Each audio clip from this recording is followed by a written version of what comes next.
നമസ്കാരം. ധിം തരികിടത്തോം എന്ന ഈ പരിപാടിക്ക് വേണ്ടി നിരവധി തവണ ക്യാമറ ചലിപ്പിച്ച ഞങ്ങളുടെ പ്രിയപ്പെട്ട റെജിമോന് മുന്നിൽ ആദരാഞ്ജലികൾ അർപ്പിക്കുന്നു. ഒരു കൂട്ടം സർക്കാർ ഡോക്ടർമാരുടെ സംഘടനാ സാമർഥ്യം ഓരോ ദിവസവും ഇടിയായും മിന്നലായും പാവപ്പെട്ടവന്റെ തലയ്ക്കുമേൽ പതിക്കുന്ന ദുരന്ത കാലത്താണ് നമ്മുടെ ജീവിതം. ജീവിതത്തിനും മരണത്തിനുമിടയിൽ മല്ലടിക്കുന്ന രോഗിയോട് ഉത്തരവാദിത്തമില്ലാതെ പെരുമാറുന്ന ഡോക്ടറെ തിരുത്താനല്ല, സംഘടനാശേഷി കൊണ്ട് മരിച്ചവന്റെ ഉറ്റവർക്ക് നേരെ ആക്രോശിക്കാനാണ് ആവേശം. രോഗി മരിച്ചാൽ അന്വേഷണ വിധേയമായി ഡോക്ടറെ സസ്പെൻഡ് ചെയ്താൽ അതിനെതിരെയും സമരം. ചെകുത്താനോട് വേദമോതിയിട്ട് കാര്യമില്ലെന്ന് ഞങ്ങൾക്കറിയാം. സാധാരണക്കാരന്റെ പേരിൽ തലതല്ലി കീറുകയും അതേസമയം ഇത്തരക്കാരെയൊക്കെ സംരക്ഷിക്കുകയും ചെയ്യുന്ന മേലാളന്മാരായ രാഷ്ട്രീയ നേതാക്കളാണ് ഇവരെ നിലയ്ക്കു നിർത്തേണ്ടത്. പാവപ്പെട്ടവന്റെ ജീവിതം വെച്ച് പന്താടുന്ന ഈ സംഘടിത ഗുണ്ടായിസത്തിന് ഇനിയെങ്കിലും നിങ്ങൾ കൂട്ടുനിൽക്കരുത് എന്ന് മാത്രം അപേക്ഷിക്കുന്നു. ഓരോ സമരകാലത്തും വാർത്താ ലേഖകർക്ക് മുന്നിൽ മാത്രം പരിതപിക്കാതെ ഇവരെയൊക്കെ സംഘടിതമായി നേരിടാനുള്ള കഴിവ് സമ്പാദിക്കണമെന്ന് പാവപ്പെട്ട രോഗികളോട് അഭ്യർത്ഥിച്ചുകൊണ്ട് ആരംഭിക്കട്ടെ.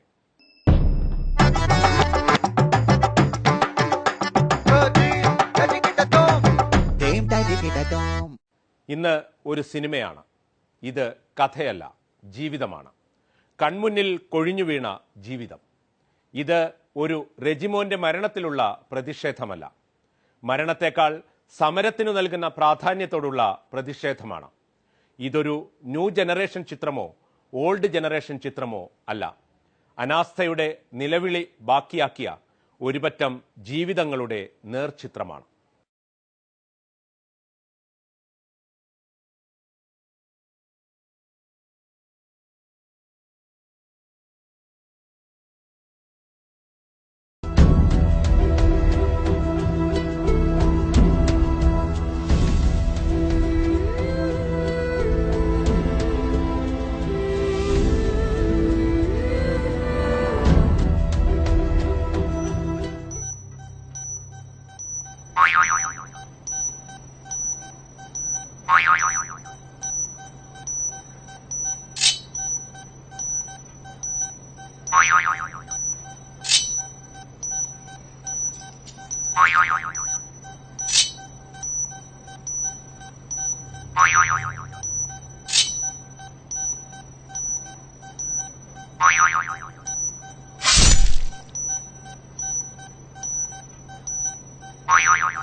ഞങ്ങളുടെ റെജി,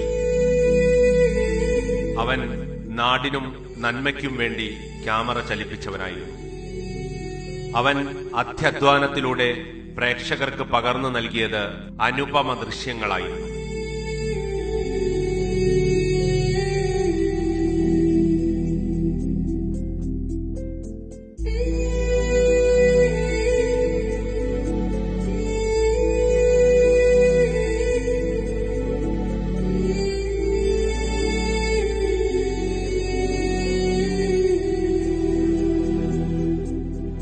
ഓരോ ഷോട്ടിലും അവന്റെ ക്യാമറ കണ്ണുകൾ വേറിട്ട കാഴ്ചക്കൂട്ടുകൾ ഒരുക്കി സഹപ്രവർത്തകരെ മുഴുവൻ പ്രചോദിപ്പിച്ചുകൊണ്ടിരുന്നു. കൂട്ടുകാർക്കിടയിൽ നേരിന്റെ വാക്കും വിചാരങ്ങളുമായി ഒപ്പം കൂടിയ അവൻ ഒരു നിമിഷം തളർന്നു ചാഞ്ഞപ്പോൾ ആകുലപ്പെട്ടവരെയെല്ലാം ആശ്വസിപ്പിച്ചതും അവൻ തന്നെയാണ്. മുഖത്ത് എപ്പോഴും സൂക്ഷിച്ചുവെച്ച ആ പുഞ്ചിരിയോടെയാണ് അവൻ തിരുവനന്തപുരം ജനറൽ ആസ്പത്രിയിലേക്ക് നടന്നു നീങ്ങിയത്. അവന്റെ ആ ഉറച്ച കാൽവെപ്പുകൾ അനശ്വരതയിലേക്കാണെന്ന് സങ്കല്പിക്കാൻ പോലും ഞങ്ങൾക്കായിരുന്നില്ല.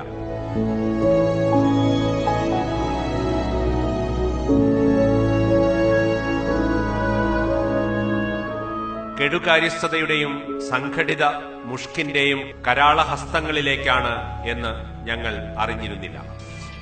അജ്ഞതയുടെയും ധാർഷ്ട്യത്തിന്റെയും നടുമുറ്റത്തേക്കാണ് അവൻ കടന്നു ചെന്നതെന്ന് ഞങ്ങൾ തിരിച്ചറിഞ്ഞിരുന്നില്ല.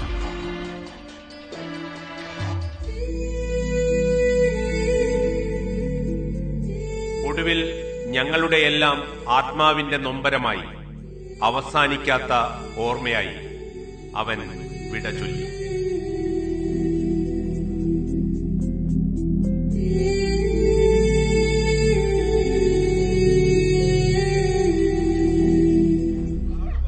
ചുറ്റുമുള്ള സങ്കടക്കടൽ കണ്ട് ഉത്തരവാദിയായ ഡോക്ടർ ആയിഷ ചിരിച്ചപ്പോഴും ഞങ്ങൾ സംയമനം പാലിച്ചു.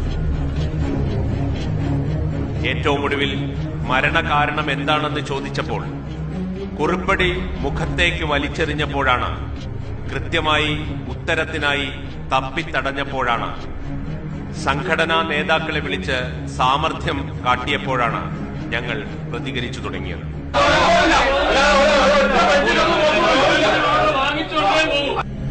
എല്ലാം ഞങ്ങൾ ക്ഷമിച്ചു.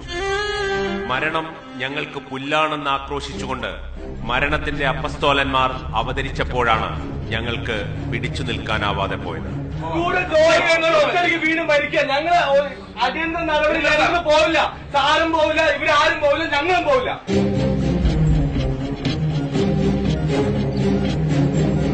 മരണം അവന്റെ ജീവിതം പകർത്തിയപ്പോൾ ഞങ്ങൾ തകർന്നുപോയി.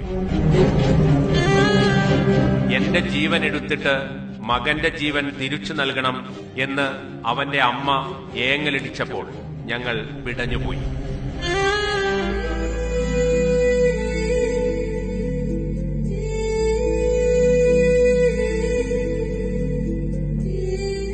അവന്റെ 5 വയസ്സുള്ള നക്ഷത്രമോൾക്ക് ഇനി ആരുണ്ടെന്ന് ഭാര്യ വാവിട്ട് നിലവിളിച്ചപ്പോൾ ആശ്വാസവാക്കുകളില്ലാതെ ഒരു പ്രദേശം മുഴുവൻ പൊട്ടിക്കരഞ്ഞുപോയി.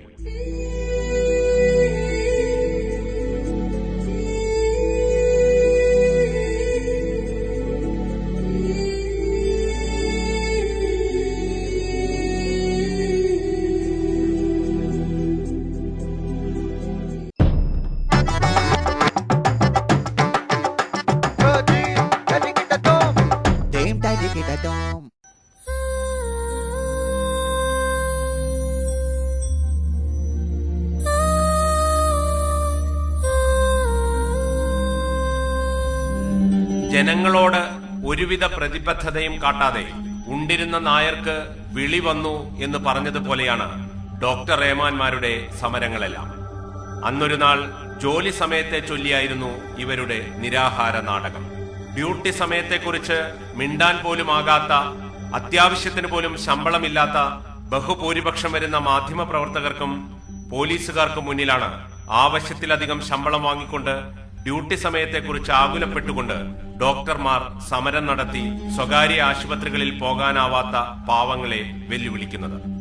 ഒരു ഡോക്ടർ 24 മണിക്കൂറിനുള്ളിൽ 17 മണിക്കൂർ ജോലി ചെയ്യണമെന്നാണ് പറഞ്ഞത്. അപ്പോൾ ഇന്നൊരു ഡേ 24 അവേഴ്സ് ആണെങ്കിൽ രാവിലെ 8 മണി മുതൽ 1 മണി വരെ ജോലി വരിക. പിന്നെ ആ ജോലി കഴിഞ്ഞ് പോയതിന് ശേഷം രാത്രി 8 മണിക്ക് വീണ്ടും വന്ന് പിറ്റേ ദിവസം വെളുപ്പിന് രാവിലെ 8 മണി വരെ ജോലി ചെയ്യും. തിങ്കളാഴ്ച ഉച്ചയ്ക്ക് 2 മണിക്ക് പോയാൽ ചൊവ്വാഴ്ച രാത്രി ഡ്യൂട്ടി ചെയ്യുന്ന ഒരു ഡോക്ടർ വീണ്ടും വരുന്നത് വ്യാഴാഴ്ച രാവിലെയാണ്. കാരണം 10-66 മണിക്കൂറിൽ 12 മണിക്കൂർ മാത്രമേ ജോലി ചെയ്യൂ എന്നുള്ളതാണ് ന്യായം. അപ്പോൾ എന്താണ്, സർക്കാരിൽ നിന്ന് ശമ്പളം വാങ്ങുകയും പ്രൈവറ്റായി ജോലി ചെയ്ത് കൂടുതൽ ശമ്പളം എടുക്കുകയും ചെയ്യുന്ന ഒരു സമീപനം ഒരു കാരണവശാലും ഗവൺമെന്റ് അംഗീകരിക്കാൻ കഴിയില്ല. മനുഷ്യാവകാശ കമ്മീഷൻ പോലും പറഞ്ഞിരിക്കുന്ന ഒരു കാര്യം, 12 മണിക്കൂർ കൂടുതൽ, 24 മണിക്കൂറിൽ 12 മണിക്കൂർ കൂടുതൽ പോലും ജോലി ചെയ്യാൻ പാടില്ല. ഇന്റർനാഷണൽ തൊഴിൽ നിയമം അനുസരിച്ച് 8 മണിക്കൂർ കൂടുതൽ ജോലി ചെയ്യാൻ പാടില്ല. ഡോക്ടർമാരുടെ ജോലി എന്ന് പറഞ്ഞാൽ ഒരു സ്കിൽഡ് വർക്കാണ്. 5 മണിക്കൂർ കൂടുതൽ ജോലി ചെയ്യാൻ പാടില്ല. ഇത് ഒരു കാരണവശാലും അംഗീകരിക്കില്ല. ഗവൺമെന്റ് വളരെ ശക്തമായ നടപടി ആ കാര്യത്തിൽ ഈ ഒരു ഡോക്ടർമാരുടെ സംഘടന എന്ന് പറയുന്നത് ഇത് സ്ഥിരമായിട്ട് എന്തെങ്കിലും ചെറിയ കാര്യങ്ങൾക്ക് പോലും സമരരംഗത്തിറങ്ങുക, ഈ ഒരു പ്രവണത അവസാനിപ്പിക്കണം. ഇത്രയധികം ജനങ്ങളുമായി ബന്ധപ്പെട്ട് നിൽക്കുന്ന, ജനങ്ങളുടെ ജീവനുമായി ബന്ധപ്പെട്ട് നിൽക്കുന്ന ഒരു വകുപ്പുണ്ടോ? ഇത് ഒരു കാരണവശാലും അംഗീകരിക്കില്ല. അതൊക്കെ കുറെ കേട്ടിട്ടുണ്ട്. എന്തിനും ഏതിനും ഫ്ലെക്സ് വെക്കുന്ന ലാഘവത്തോടെ കാലാകാലങ്ങളായി മന്ത്രിമാർ മറുപടി പറയുമ്പോൾ ഇന്നസെന്റിനെ പോലെ തന്നെ കേട്ടിട്ടുണ്ട് എന്ന് മാത്രമാണ് ജനങ്ങളുടെ മറുപടി. ചാനലുകൾക്ക് മുന്നിൽ ചീറിയടിക്കുന്ന മന്ത്രിമാരൊക്കെ സമരത്തിനിടയിൽ ഒത്തുകളിക്കുകയും സമരം തീരുന്നതോടെ ഒത്തുതീർപ്പിലെത്തുകയും ചെയ്യുന്നവരാണെന്ന് നാട്ടുകാർക്കറിയാം. വീണ്ടും അടുത്ത സമരസമയത്ത് ഇതേ ഗിരിപ്രഭാഷണങ്ങൾ നടത്തുന്നവരാണെന്നും അറിയാം. നിങ്ങൾ ആദ്യം നിരോധിക്കേണ്ടത് ജനങ്ങളുടെ ജീവൻ വെച്ച് പന്താടുന്ന ഒരു കൂട്ടം രാഷ്ട്രീയ ഡോക്ടർമാരുടെ ഉത്തരവാദിത്തമില്ലാത്ത സമരാഭാസങ്ങളെയാണ്. പത്രമാധ്യമങ്ങളും ചാനലുകളും ഈ സമരം ഞങ്ങൾക്ക് ലൈവായിട്ട് നിർത്താനും ഒരു ഒത്തുതീർപ്പിനും സഹായിച്ചിട്ടുണ്ട്. എല്ലാവർക്കും നന്ദി പറഞ്ഞു. അതെ, നിങ്ങളെ വളർത്തിയതിന്റെ ആ ഉത്തരവാദിത്തം ഞങ്ങൾ ഏറ്റെടുക്കുന്നു. ഇതേവരെയുള്ള സമാന സംഭവങ്ങളിലെല്ലാം ഇരയെയും വേട്ടക്കാരെയും ഒന്നിച്ചു നിർത്തി ഞങ്ങൾ നിഷ്പക്ഷത പാലിച്ചപ്പോൾ ഞങ്ങൾക്ക് തെറ്റുപറ്റി. ഡോക്ടർ ജന്മികളും രോഗികളായ അടിയാന്മാരും ഏറ്റുമുട്ടുമ്പോൾ നിഷ്പക്ഷതയല്ല നിലപാടാണ് വേണ്ടത് എന്ന് ഞങ്ങൾ തിരിച്ചറിയുന്നു. ഇനി വേട്ടക്കാർക്കൊപ്പം ഞങ്ങൾ ഉണ്ടാവില്ലെന്ന് ഉറക്കെ പറയാൻ ഞങ്ങളെ പ്രേരിപ്പിക്കുന്നതും ഇതുതന്നെയാണ്. ഇങ്ങനൊരു കേരളം ഉണ്ടാവരുത്. സർവരോഗി മലയാളികളെ സംഘടിക്കുവിൻ, ഈ ആതുരാലയങ്ങളൊക്കെ നേരെയാക്കുവിൻ.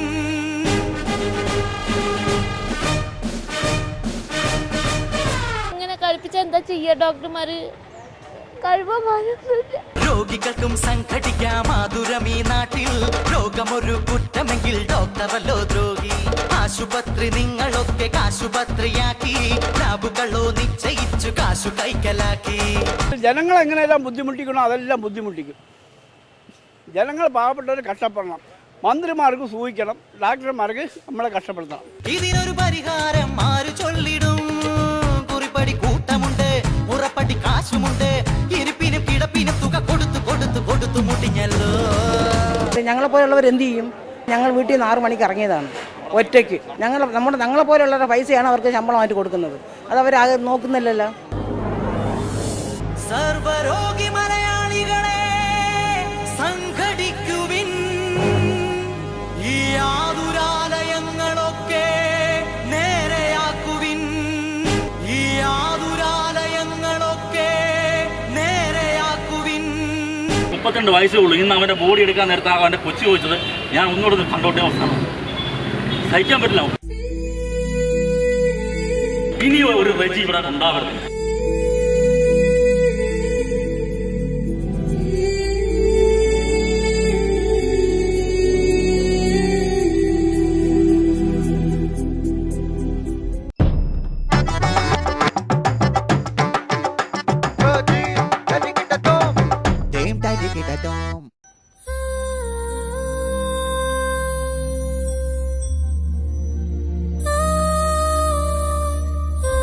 മരണത്തിലും മനുഷ്യരുടെ മറവിയിലും ആഹ്ലാദിക്കുന്നവർ ഒരു മരണത്തിന്റെ ഗന്ധമൊടുങ്ങും മുമ്പ് ഒരു സഹതാപം പോലും പ്രകടിപ്പിക്കാതെ പിറ്റേന്നു തന്നെ AC മുറിയിലിരുന്ന് അടുത്ത സമരം നയിച്ചു. മരണം ഞങ്ങൾക്ക് പുല്ലാണ് എന്ന് അവർ ആക്രോശിച്ചുകൊണ്ടിരുന്നു.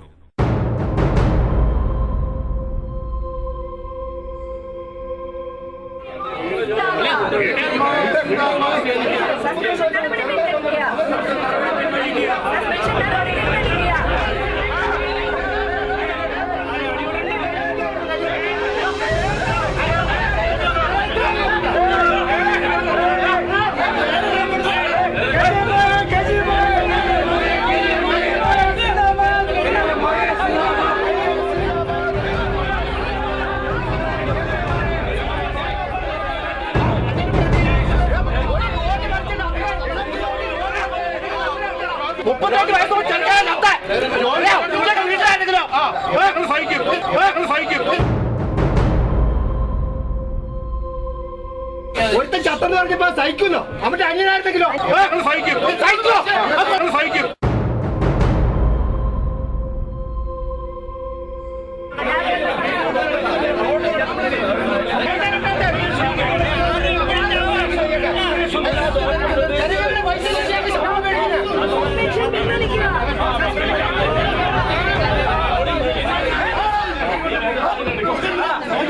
ഒന്ന് മാത്രമേ പറയാനുള്ളൂ.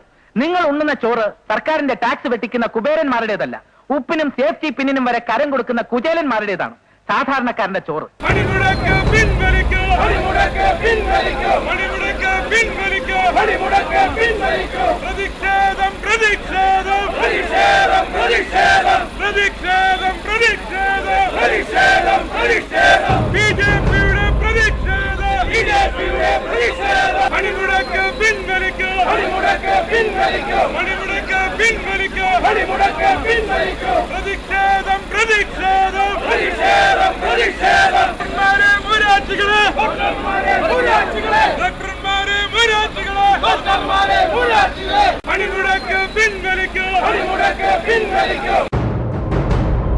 ഒടുവിൽ ജനകീയ പ്രതിരോധം കൂടി അലയടിച്ചപ്പോൾ AC റൂമിലെ സമര തോന്നിയവാസം അവസാനിപ്പിക്കാതെ തരമില്ലെന്നായി.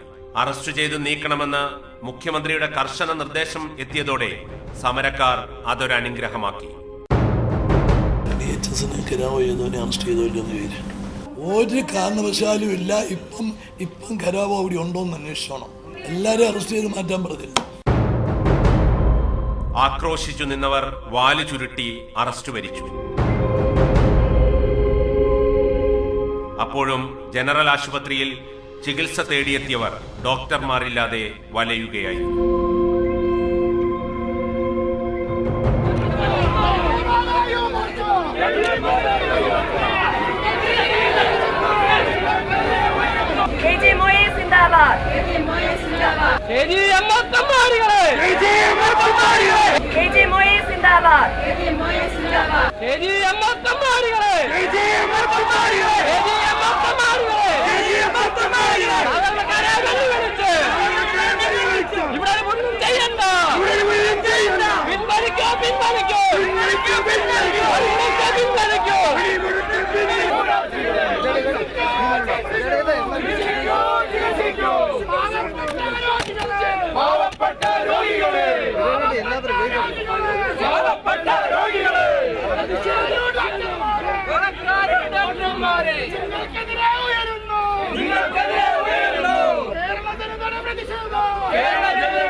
ഒന്ന് മാത്രമേ പറയാനുള്ളൂ.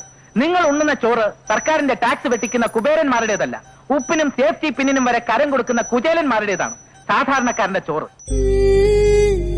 ഇനി ഒരു റെജി ഇവിടെ ഉണ്ടാവരുത്.